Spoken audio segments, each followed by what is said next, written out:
एक बार त्रेता जुग माही शंभु गए कुंभज ऋषि पाही। एक बार त्रेता जुग माही, एक बार त्रेता जुग माही, त्रेता जुग माही,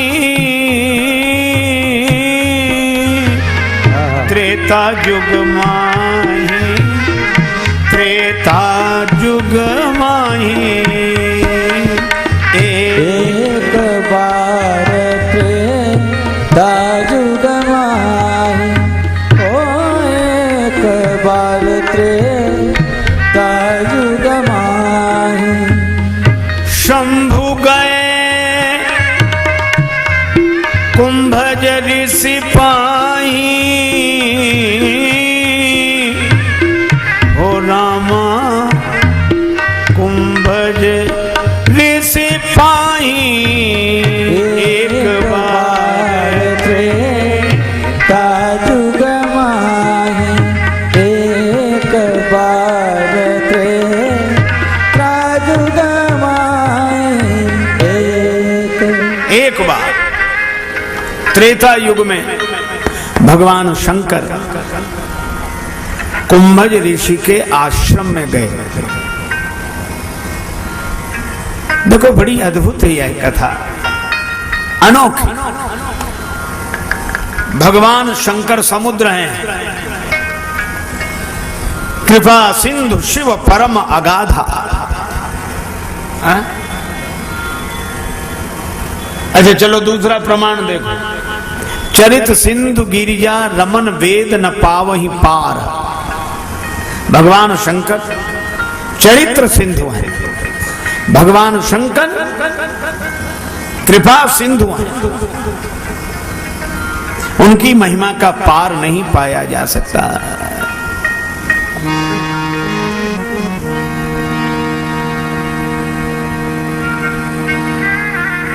और वे जा कहां रहे?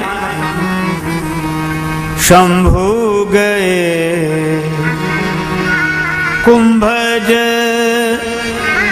ऋषि पाही।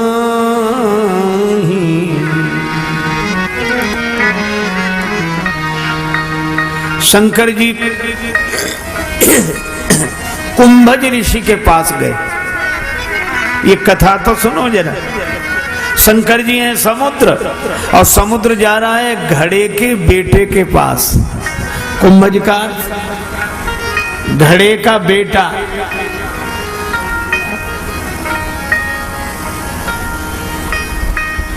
है अटपटी बात की नहीं? और घड़े के बेटे के पास क्यों जा रहे हैं?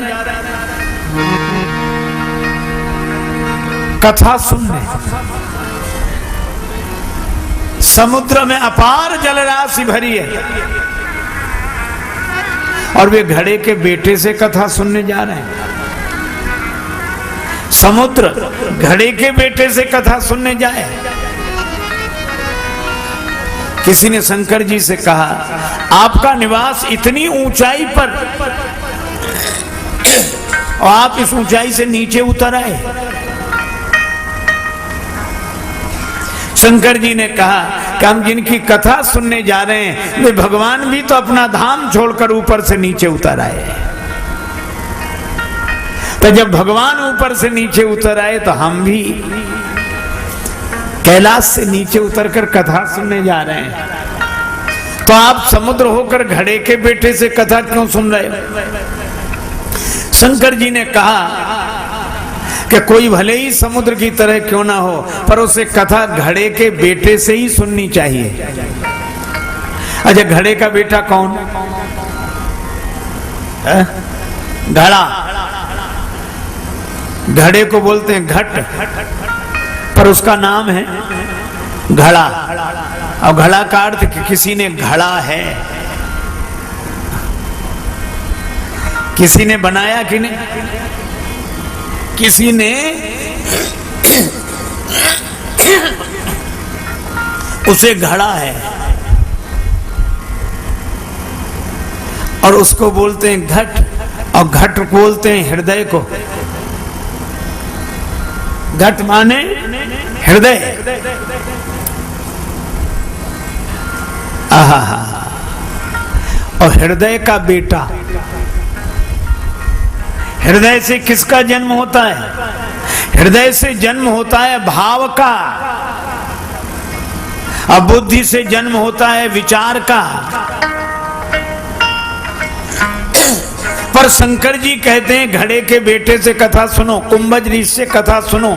इसका अर्थ यह है कि बुद्धि के बेटे से कथा मत सुनना, उससे तो विचार पैदा होता है और विचार कथा नहीं सुनाएगा। कथा सुननी हो तो हृदय के बेटे अर्थात भाव से कथा सुननी चाहिए। भाव सहित सो यही कथा करो श्रवण पुट पान। भाव ही सर्वस्व है, भाव ही आधार है, और भाव से भजले उसे तो भाव से बेड़ा पार है। भाव वाले भक्त का भगवान पर भी भार है, इसलिए परब्रह्म का होता यहाँ अवतार है।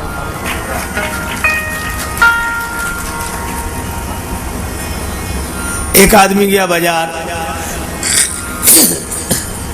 कहा कुछ खरीद लाएं, बरसात है, छाता ले आए।